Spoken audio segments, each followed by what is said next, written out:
Hi, everyone. Can everybody see me and hear me okay right now? All right, there we go. Looks like everything's better now. Hi, everyone. My name is Adrian, and I am broadcasting to you live from beautiful Central Europe, where we're having some fantastic, warm, sunny spring weather. Hi, Harminder. Good to see you in this class as well. Students, we are looking at IELTS listening practice and strategy for the listening section. Materials are coming from aehelp.com and from gieltshelp.com. We'll be using those websites today for the listening. As well, you can download our apps from your app store. Just search for Academic IELTS Help. You can get our books from Amazon. In your Amazon store, search for AE Helps Academic IELTS or GE Helps General IELTS. And if you have questions, comments, concerns, don't be shy. Send me an email to adrian@aehelp.com, ADRIAN, my name, at aehelp.com.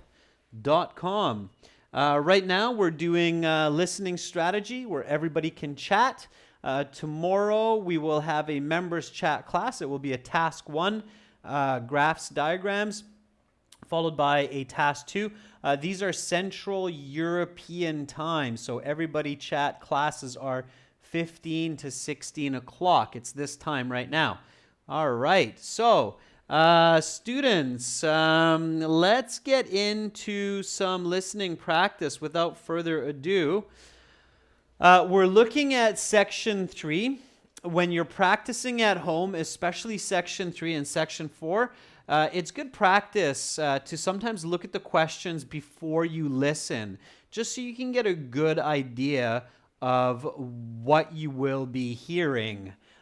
So let's have a look at these questions and let's talk about them a little bit and then we'll listen. Okay, so we'll look at the questions first. This is just for practice before the exam, and then we will do the listening and answer these questions. So question 21, match the professor with their university. Dr. Henry Gergen, Dr. Gloria Mesto, University of Edinburgh, Trinity College, Dublin. Just read with me. So next set of questions, 22 to 24. Which 3 of the following are arguments given against zoos? Write the 3 correct letters A to F next to the question. The animals are treated inhumanely. Animals are persons. The conservation of species. Animals should not be in prison. Animals are human beings and should be treated equally. They are fundamentally wrong. So when we look at these questions, what do you think this listening will be about, students? So hi, Aigul. Hi, Patricio. What do you think it will be about? Hi, Yosef, Samir. What are we going to listen to? So this is a type of practice that you should do at home, especially for the more difficult sections 3 and sections 4. Aigul says it will be about animals. Pachu says it will be something against zoos. Sana says more generally something about zoos. Yeah, and it's important to be accurate with your prediction, students. So practice strategy. Okay, at home, especially section 3 and 4. The reason I say that is those are more difficult. You should look at questions and predict information before you listen. So our example here is section 3, and some of you are saying it will be about zoos and animal rights. So zoos, animal rights. Sure. Now, you should know that in the exam, there are listening sections which are often debates. Does everybody know what a debate is? What is a debate? So this is a tip. Practice listening to debates. Okay, often one of the listening sections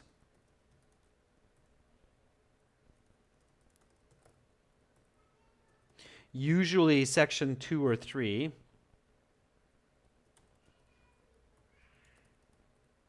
will be some type of debate. Okay, it's very common. A debate is more than just a discussion, Kaldrogo.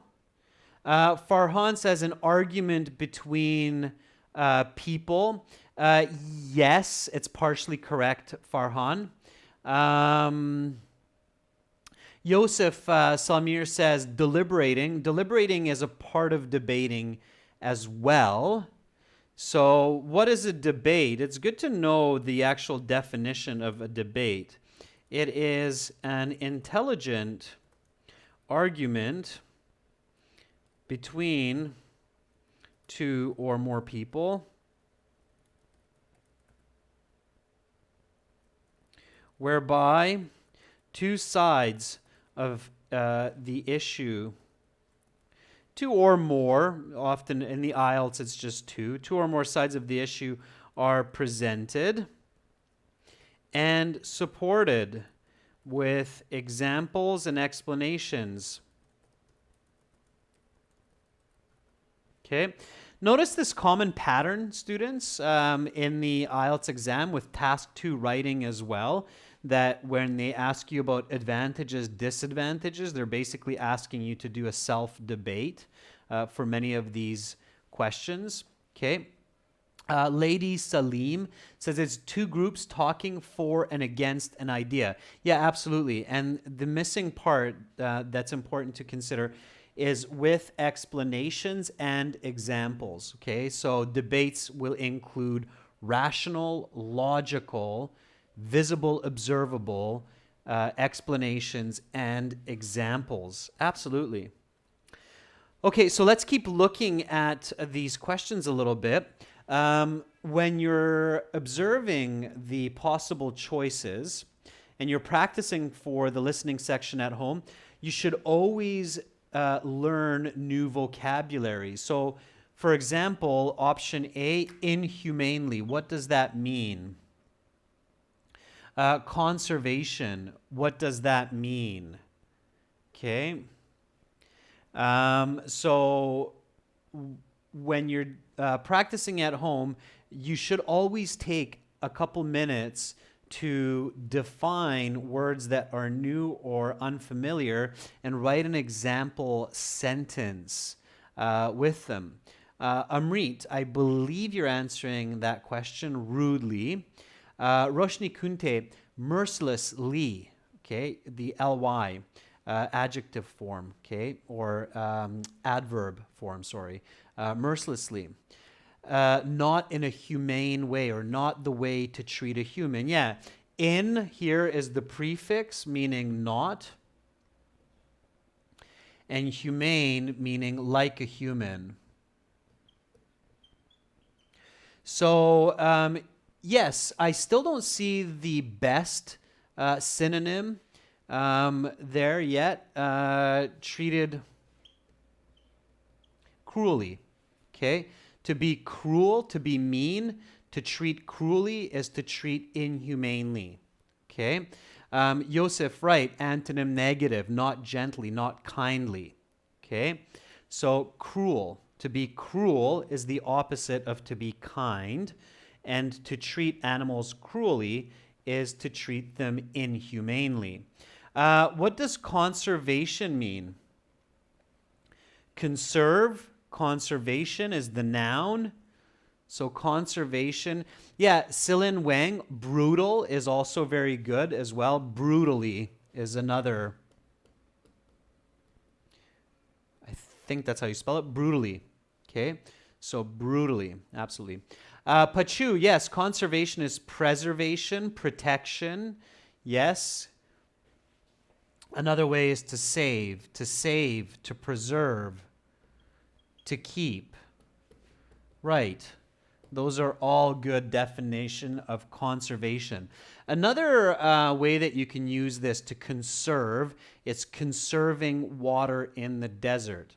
If you are lost in the desert and you have some water, it's important to conserve it. It means to save it. Okay? Conservation efforts, Mariko, does mean to protect nature. Just watch your spelling, Mariko.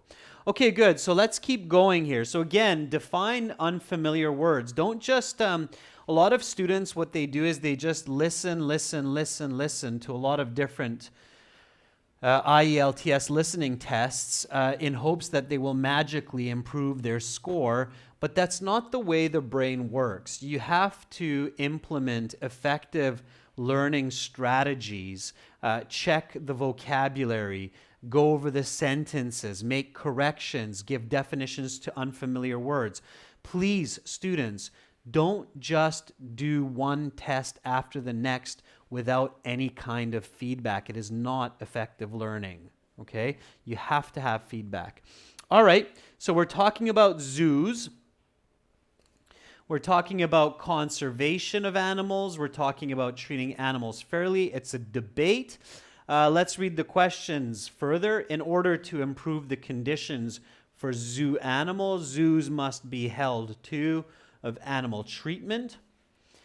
While zoos do conserve animal life, Dr. Gergen argues that this function could also be performed by animal something. Enjoyment and something are two key positive attributes of zoos. Good. 28 to 30, multiple choice. Choose the correct letters A, B, or C. According to Dr. Gergen, does the value of inspiring young people outweigh the negative aspects of zoos? Yes, no, he is not sure. What is the interesting question? Whether zoos are ethical, whether the inspiration value of zoos outweighs their negative aspects, whether enjoyment and inspiration negate the importance of zoos. Okay, just a really important couple questions here. Interesting question. Why do you see quotation marks here? So for this, why would you see this quotation mark? What is this telling you when you review your questions? And you will have time in the listening for some review, and you see this quotation, interesting question quotation. What will you know? What should you know? Yes, Aigul, it is important, so it's not showing sarcasm. That will not be the case in the IELTS exam. So when we do this in speech or in some text, sometimes it means sarcasm, but not in this case. Farhan says it will be emphasized in speaking somewhat. You should know, students, that when you have quotation marks, it means that this is a direct quote.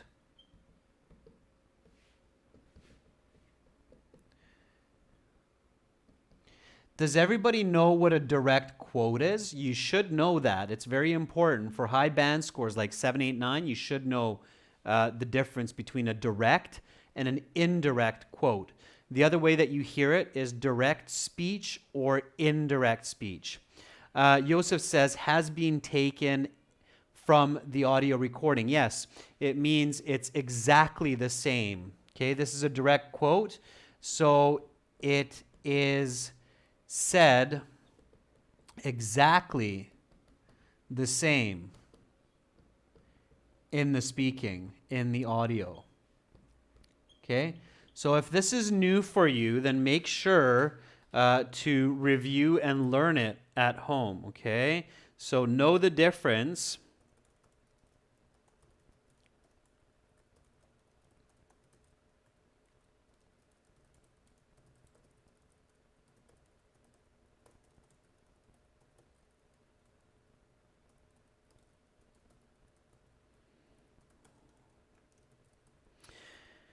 Okay, so know the difference. Understand, be able to use both direct and indirect quotes. You'll hear it as indirect speech in English. There are certain grammar rules that are important for this, okay?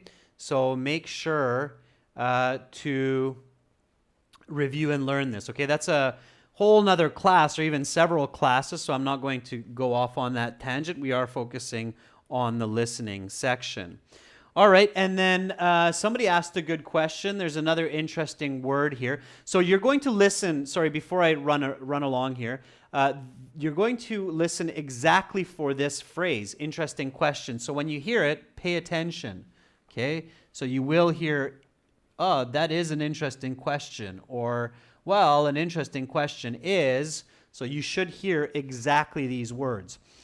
Somebody asked, what is the word negate? Anybody know the definition of negate? Notice the word gate as the root. So you have a gate, right? And negate, as you can imagine, is a negative, right? So another way to read this is whether enjoyment and inspiration cancels, okay, the importance of zoos. Okay, denies or ignores. That's right. Those are some nice synonyms. Okay, so you should realize that that doesn't make much sense. So probably not the right answer. Okay, last one before we listen here. What do the guests agree on? Zoo conditions need to be improved. Zoos are unethical. The inspiration value of zoos is unethical. All right. Students, let's listen. So we reviewed it in detail. At home, when you practice for IELTS, you probably want to spend even more time reviewing and making sure you understand each statement. For now, that's enough. I'm going to jump back to our website. So this is our academic IELTS website. If you click that big red button, you can join our premium package, which allows you access to all of our beautiful, wonderful, amazing materials. You get a tour in the beginning, so you know what you're doing. And then you have interactive IELTS tests that you can do on your phone. You have a full interactive course. You have PDF exam books and student workbooks. You have 100 hours of lesson videos, pre-recorded videos, and then, this is where we're going, you have these audio CDs. Now, I'm going to start playing the audio here in just a moment. I am using my microphone and a Bose speaker for the audio. Full volume on my side, and so if it's a little bit quiet for you, try to use a headset or turn up the volume on your side. Also, students, please don't write your answers into the chat. Give everybody a fair chance to answer on their own, okay? So here we go with our exam number 4, listening section 3. So that will be here. So 3, 2, 1, pencils, papers, or a fresh document ready. Here we go. Now turn to section 3. Take some time to look at questions 21 to 26.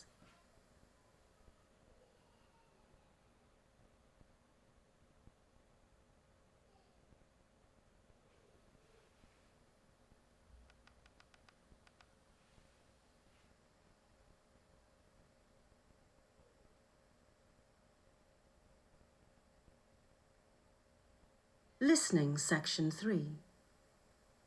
You will hear a panel discussion on the ethics of zoos. Now listen carefully and answer questions 21 to 26. Welcome everyone to this very special evening. Tonight's speakers are 2 distinguished scholars. Dr. Henry Gergen from the University of Edinburgh is a philosopher and animal rights advocate. Dr. Gloria Mesto from Trinity College Dublin is an animal conservationist. Welcome to you both. The topic of tonight's discussion is the ethics of zoos. Here is the fundamental question. Is it right to house animals in zoos, or should they live freely in nature instead? As an animal rights advocate and theorist, I have clear views on this question. To me, it is fundamentally wrong to lock up animals for human enjoyment. I believe that in many important respects, animals are persons and should be afforded many of the rights that human beings have. Chief among these is the right to liberty and the freedom to achieve one's desired ends in life. Clearly, these rights are abrogated by imprisonment within the zoo. Moreover, in many cases, animals in zoos are treated inhumanely and are subject to confinement in extremely small spaces. While regulation of zoos may help mitigate some of these problems, I maintain that zoos are fundamentally unethical. I certainly understand Dr. Gergen's position, and I do agree on some of his points, most notably that zoos must be held to higher standards of animal treatment than they are currently. But my colleague fails to consider an important point in favor of zoos. The conservation of species is an incredibly important endeavor, and zoos are on the front line in the battle to save hundreds of species of animals around the world. Zoos often employ some of the leading experts in the field who are best equipped to carry out this important task. It is for this reason that I believe zoos are justified.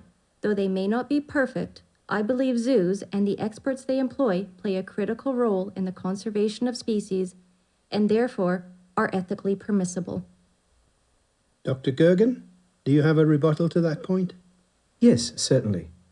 While I appreciated Dr. Mester's position as a conservationist, and I do appreciate the work she and others like her do for animal welfare around the world, I must disagree with her.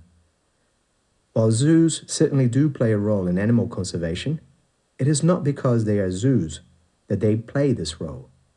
Dr. Gergen, can you clarify that point for the audience? Of course. What I mean is this. It is not inherent in the idea of a zoo that they conserve animals. The notions are separable. You can have an animal conservation effort that is not a zoo, just as you can have a zoo that has nothing to do with conservation. So while it is true that some zoos act as animal preserves, this does not justify the existence of zoos, since we could easily separate out these animal preserves from zoos themselves. Fair point, but such animal preserves would still have the associated problems of poor treatment and unsuitable living conditions. Yes, but at least it would be in an effort towards a positive end. The animals would not be captive forever, and they would not be captive merely for a human audience. You now have some time to look at questions 27 to 30.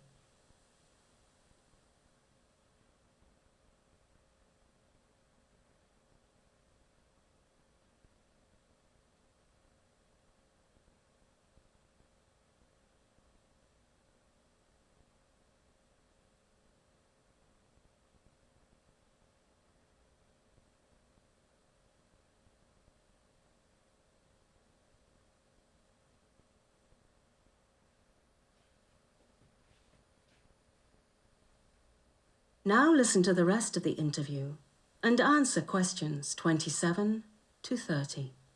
What about the enjoyment and education that zoos provide, especially to young people? Perhaps individuals like yourselves were inspired to become animal advocates by attending a zoo when you were a child. That is a really interesting point. I was indeed inspired by going to a zoo when I was a child. What do you think, Dr. Gergen? It is an interesting thought.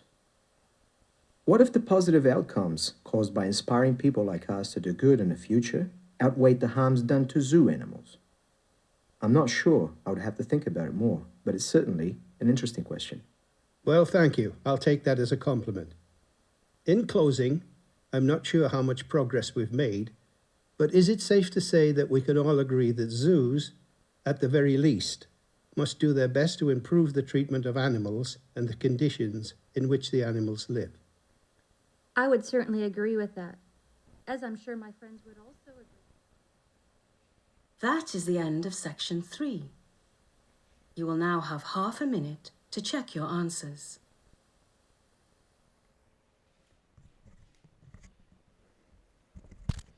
All right, students, so that is a section 3. I'm just going to pause the audio here. Give me a moment. And some of you might have found that somewhat difficult, not just because of the topic, but also because of the speakers. So you probably realize that you have three very different speakers here. You have two men, one woman, and all three of them have a bit of a different accent. Can anybody guess what the three accents are that you're listening to in this section 3? So, can anybody guess which three accents you heard in the English language? Just for fun. And then we will go through the answers together. Onisim Lonut, very close. So Onisim Lonut says England, USA, and Australia. You got 1 out of 3, but you're close. English was 1. There was 1 English. Kyber says New Zealand. That's right. There was a New Zealand. One of the men has a Kiwi accent. So 1 was from England, 1 was from New Zealand, and yes, Yusra, the woman is Canadian. So you hear a British, a Canadian, and a New Zealand accent. So you hear all three. Most of the speakers in the audio in the IELTS exam are going to be British, but you can get Canadian, Australian, or New Zealand accents as well. So pay attention to that. All right? Okay, so let's go through the answers. Match the professor with the university. It's a simple matching question here. Number 1, Dr. Henry Gergen. Where is Dr. Henry Gergen from? University of Edinburgh or Trinity College Dublin? Number 1 is A. Amin Isayev says the first answers are A and B. Alan Thieu says 1 is A. And 2, Dr. Gloria Mesto must be from Trinity College. Now, a good question some viewers might be thinking here is, how do I put that into my answer sheet? Which is a good question. Okay, so 1 is A and 2 is B. Remember, this is just question 21. So you'll see this as box 21 in your answer sheet. Okay, so the best way to show this is 1A to B. Okay, or you could just have A, comma, B. But you have to have the right order here. All right, it's very important so you don't lose marks. If you just throw B and A in there like that, you'll get that wrong. Okay, it has to be at least in the correct order in the blank that's given. All right, so pay attention to this one. It's kind of a weird one. It does appear on the exam. You would likely only see it once in the whole listening test. Okay, Zokir, after listening comes reading. So first you listen for roughly 50 minutes, and then you do reading for an hour. All right, now the next set of questions, it's actually 22 to 24. So here on your answer sheet, you have 22, 23, and then 24. The order doesn't matter, so it doesn't matter which order your answers come in. Each one is worth a point, 1 point for each. You just have to get the 3 correct.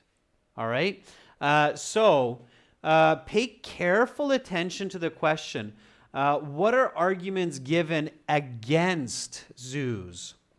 Okay, so what are the arguments given against zoos? Meaning, why should we not have animals in zoos?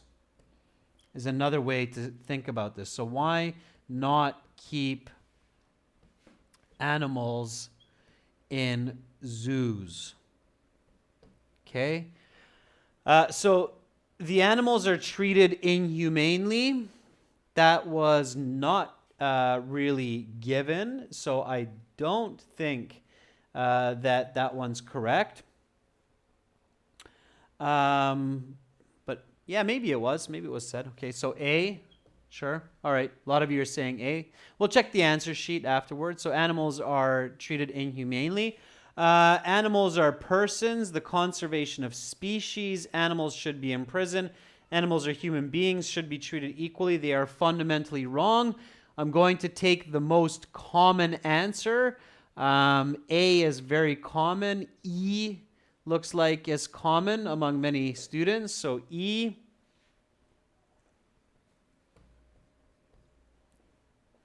Animals should not be in prison is strange. Some of you are giving that, but they're not actually in prison.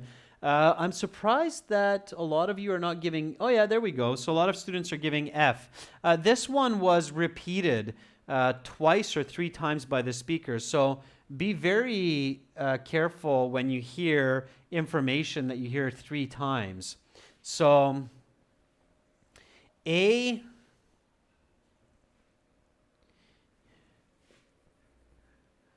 B, and F. Let's stay with those ones. A lot of you said E, animals are human beings and should be treated equally. Doesn't really make sense. You can't really treat an animal exactly the same as a human, so that's kind of strange. So let's stay with A, B, and F. Okay. All right, we'll check the answer key when we're done. Don't worry. We'll take a look. We have one more section after. All right, so I'm going to stick with A, B, and F on that one.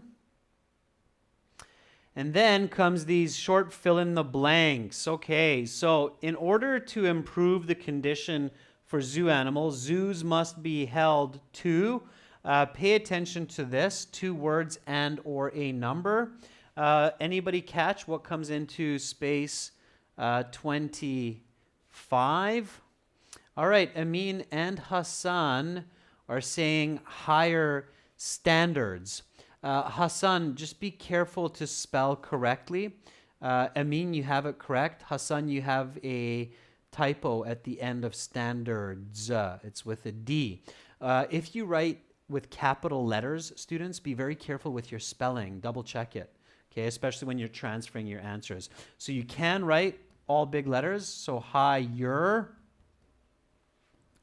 standards, okay? Higher standards. Has to be plural. You must have that S because it's S, zoos. Okay, zoos must be held to higher standards of animal treatment. Okay, it's plural. Plural. Make sure you have that. 26. While zoos do conserve animal life, Dr. Gergen argues that this function could also be performed by animal something. Animal preserves, that's right.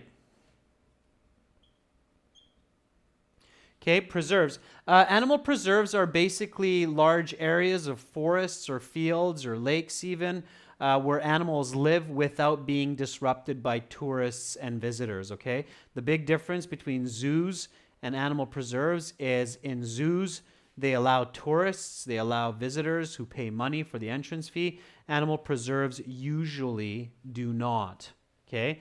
They're protected land areas where animals live in peace. So preserves. 27, this came after the break, came very quickly. Enjoyment and, you can probably guess, even if you didn't catch this, enjoyment and something are 2 key positive attributes of zoos. Education, that's right. For everybody who's answering education, good. Makes sense. Even if you think about it, even if you miss this and you think about a zoo, there are all those signs that talk about the animal, where it lives, what it eats, how many animals of that type exist. So people learn in zoos, right? Okay, so education. All right. Those seem to be correct. Let's keep going.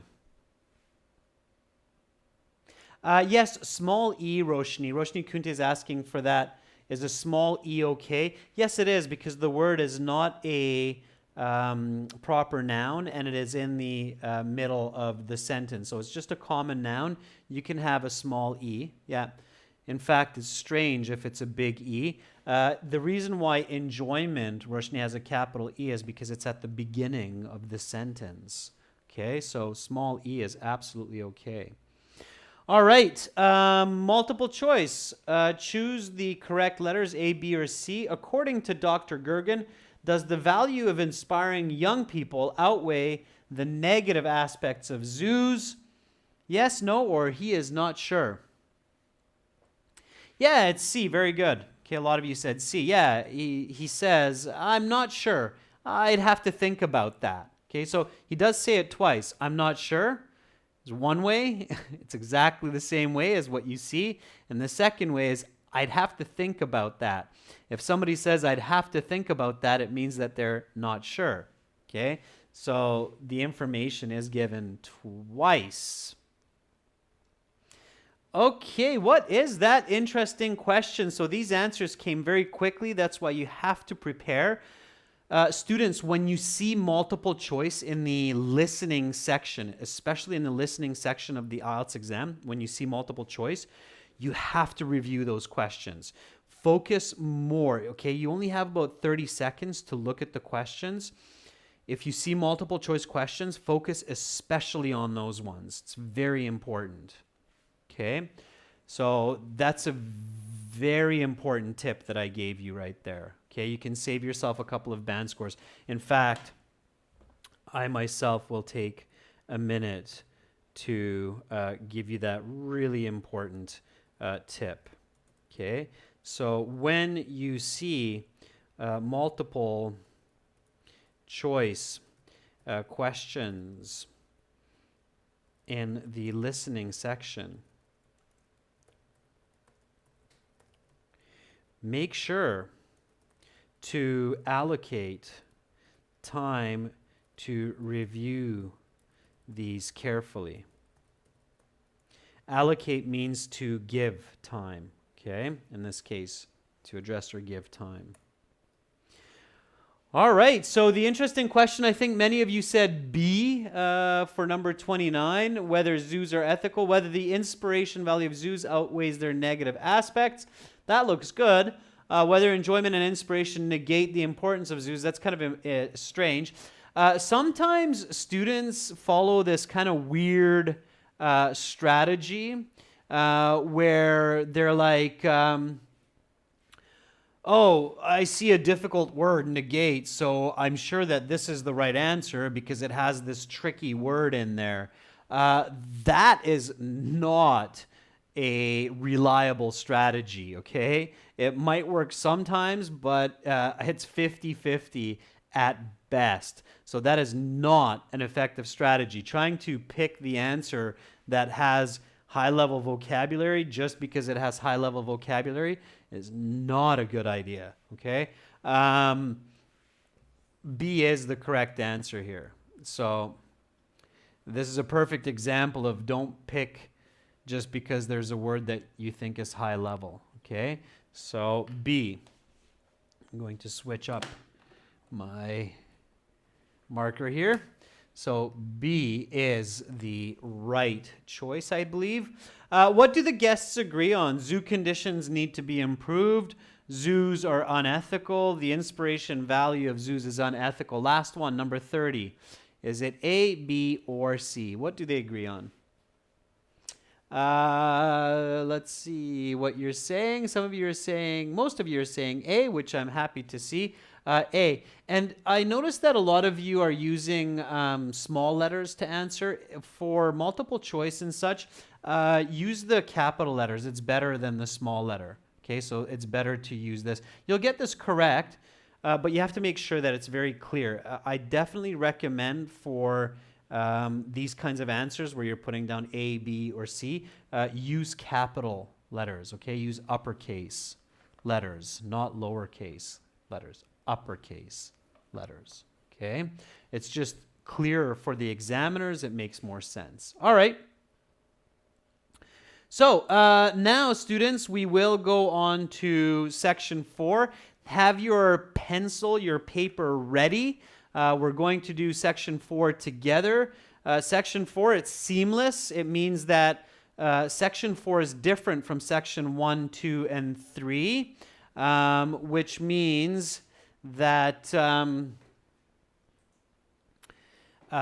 you don't get a chance halfway through to do a second review.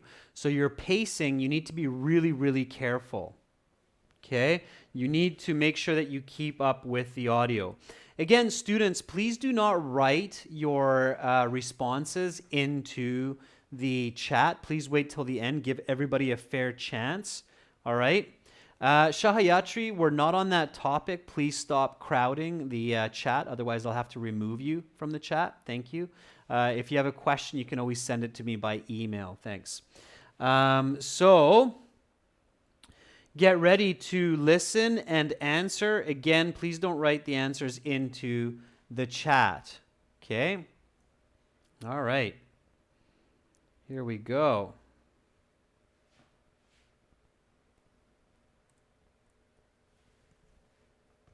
Battery, 70%. Take some time to look at questions 31 to 40.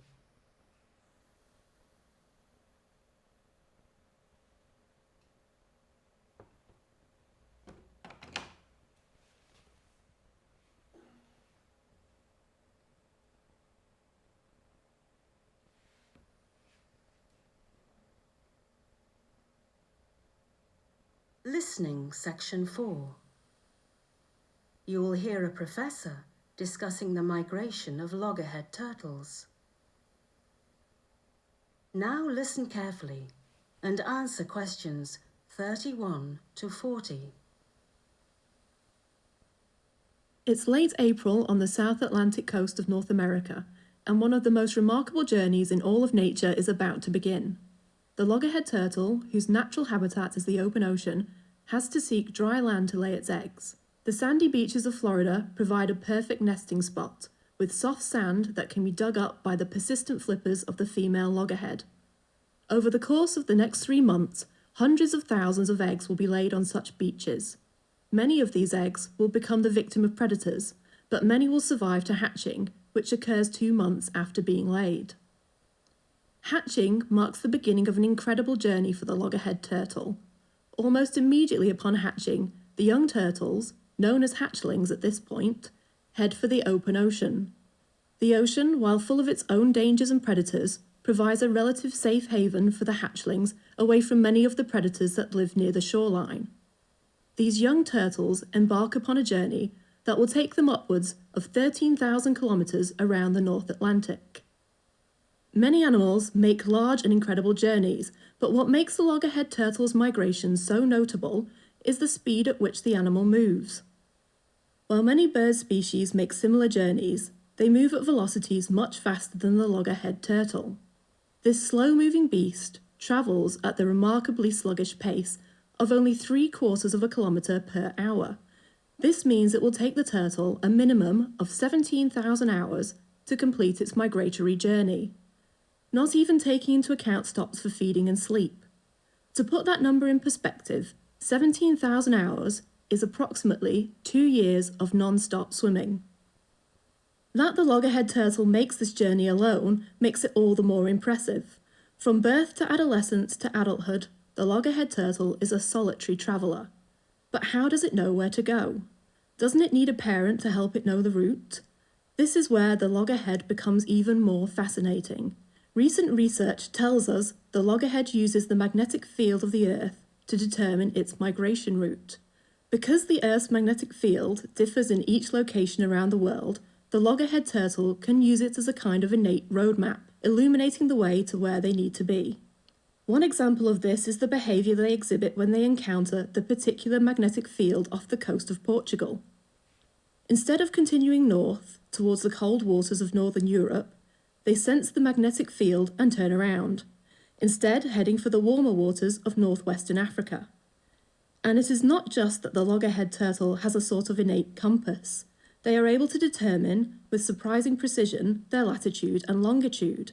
They know exactly when to zig and zag to optimize their migratory pattern. Even with their incredible ability to know where they are and where they need to be, the survival rate of migratory loggerhead turtles is incredibly low.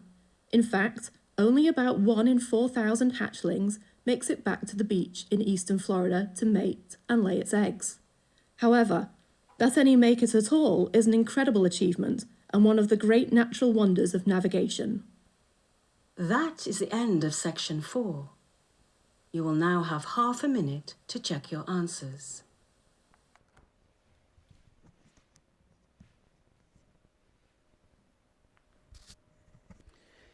Okay, students. So that is listening section 4. As you saw and heard, it's quite quick. The answers come fast. You have to keep pace. You have to know where you are. It's a little bit easier with me helping because I'm moving the page to the proper location. So here we go. Let's answer these together. All right. Here we go. So again, it's no more than 2 words. Always pay attention to the instructions. The loggerhead turtle has to seek dry land to lay its eggs. This is a reference. So listening to dry land to lay its eggs helps you identify where you are in the audio. And then it continues. The sandy beaches of something provide the perfect location for nesting. The right answer is Florida. Florida is a proper noun, so you have to have a capital F. If you write that with a small f, like Sanjeev or Sana or Lady Salim, you will get it wrong. Okay? So careful. Sometimes part 4 answers might look easy, but there's just slight aspects that make it more difficult. It's a capital F. Okay? Florida. You can write all capital, just make sure that the spelling is correct. Okay? So Florida it is. All right. So then we keep going. We're patient. We're listening. After hatching, the loggerhead turtle immediately heads for the ocean.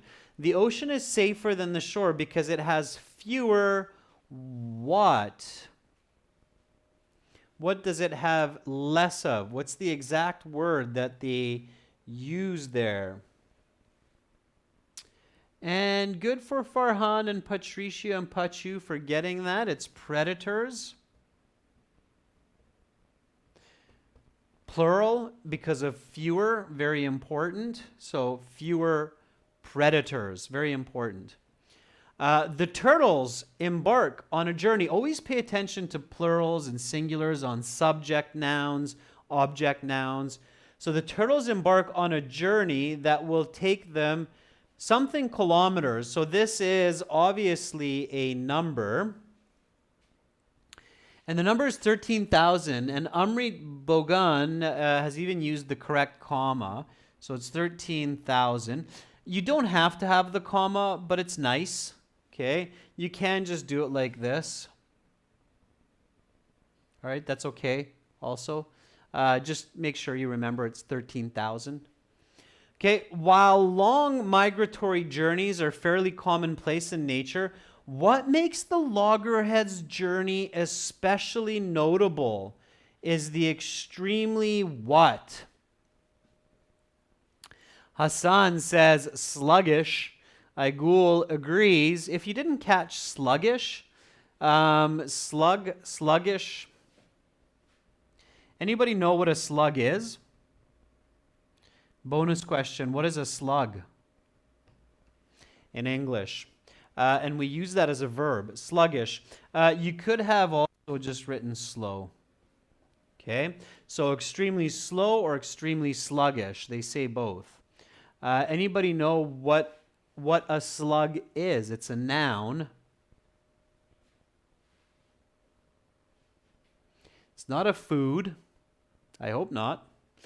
All right. Although some animals eat it, not humans. It's a type of animal. Yeah, a slug is a type of animal. A slug is a snail without a house. So a slug looks like this. Okay? A snail has a house. A slug has no home. It's a naked snail. A naked snail is a slug. They're much bigger often. Okay? So snail has a home, slug doesn't. Okay. Good. So let's keep going. Sluggish or slow? Just do a quick erase here. Reset that. Here we go. with question 35. The entire journey is equal to approximately something of continuous swimming with no breaks. So what comes into blank number 35? They say it's a lot of hours. And then, 17,000 hours or something like that. 70,000 hours. But what is that? Approximately 2 years. Very good. Nice for those of you who are answering as 2 years. Okay. So careful. This word was said. You should have caught the word approximately. It's a nice, long, emphasized word. Approximately. It's approximately. It's 5 syllables. 5 syllables, I believe. Approximately. Yeah, it's a 5-syllable word. So you got to catch words that are emphasized, that are long, 5-syllable words. 2 years. Okay. So 2 years. If you put approximately 17,000 hours, they probably will not give that to you in this case. All right. Yes, Shilpa, Maine. I think you'll get 17,000 hours wrong. Okay, let's keep going. So again, continuing here with this summary. As incredible as the loggerhead turtle's journey is, what makes it even more impressive is that the loggerhead is a something. What is it? It's a something traveler. It's a solitary traveler. That's right, Patricio, solitary. It means it travels alone. So maybe many of you have seen the Disney movie Finding Nemo with that little orange clownfish, and he meets that group of loggerhead turtles where they're all hanging out, dad and son, and they're having a great time in the Australian warm current, and they're, hey, dude, catching some surf, and all the loggerheads are just having a party. Yeah, that's a Disney movie. They're actually alone. They're alone. They're traveling by themselves. Sometimes they get into smaller groups, but definitely not into a big party like in the Disney film. All right. Remember, Disney is not reality in most cases. Okay? Don't learn from Disney. All right. Here we go with the rest of it. Scientific research has, in recent years, told us it is through a connection with the Earth's what? What is it? Yeah, very good. Okay, Hassan, Bezod, Shilpa, Pelin, Kosane, and our 2 members, Harminder and Aigul, giving us all the correct answers. Magnetic field. Yeah, magnetic field. Bonus question, students. Where do you find the magnetic North Pole? Which country? Which country has the magnetic North Pole? So if you go there with a compass, with a magnetic compass, the compass will just spin around and around and around. Which country? Give you a bonus point if you tell me that. It's not Greenland. It's not Australia. Ooh. Anatoly. It's a magnetic North Pole. Manzir Khalid Khan. Very good. It is Canada. Canada has the magnetic North Pole up in Nunavut. That's right. My home country. We're proud of that, like we made it or something, but obviously that's not the case. It's always been there. So yes, Canada has the magnetic North Pole. All right. Let's keep going. For example, the turtles are able to sense something off the coast of, talking about countries, here comes one now, that makes them change their direction and head for Northwest Africa. Portugal, that's right, Portugal it is. Again, just like Florida, it's a proper noun. Be very careful. You have to have a very clear capital P. Be very, very clear with that. That's a big P, okay? Which means this part of it has to be above the line. You should not have it below the line. If it's confusing for the examiner, they'll mark it wrong. So make sure that it's a clear capital P, Okay, very important. Portugal. All right. Possessing more than a simple compass, the loggerhead can innately sense its what? It's something and longitude. If you know the words here, you can just guess it. Okay? Latitude, longitude. That's right. Latitude. The Earth has these lines, these imaginary lines that humans have put on it. Longitude, latitude. Lateral means from side to side. So this is your latitude, and this is your longitude, is the long lines going up and down. Because they're longer, the Earth is kind of squished like an egg, right? So, all right, choose the correct letter, A, B, or C. You had to do a little bit of math here. Approximately what percentage of hatchlings make it back to reproduce for breeding grounds in Florida? So approximately how many? A, B, or C? 0.025%, 2.5%, or, all right, well, hopefully more of you will answer A in the future. The audio says 1 in 4,000. Poor little guys. That is definitely not a favorable odds of making it back. It's like winning the lottery. 1 in 4,000. 1 in 4,000 is 0.025%. That's right, Amrit. Oh boy, poor little loggerhead turtles. Only 1 in 4,000 make it back. So sad. Yes. Aigul, even though you're not mathematicians, IELTS expects you to do simple math on some of these questions. So don't be surprised by it. Okay. If you don't catch that, students, then write it down. Okay, so write down 1 in 4,000. And then when you have 10 minutes to transfer your answer sheets, figure that out. So 1 in 100 would be 1%, right? So if you realize that 1 from 100 is 1%, then 1 in 4,000 has to be something very small, like 0.025%. So you can do the math later when you're transferring your answers to the answer sheet, okay? But do write down what you hear, 1 in 4,000, okay? Especially when it's the very last question in the listening, okay? Don't confuse yourself.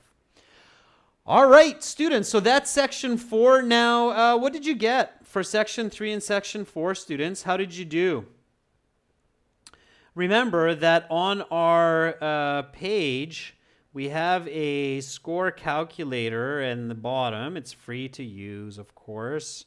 So you can click on that score calculator there on the bottom, and then you can actually type in. Now, it's quite bright because the website has a white background there, but you can figure out what you got. So like Amin, you're probably adding up your scores, Isayev from before.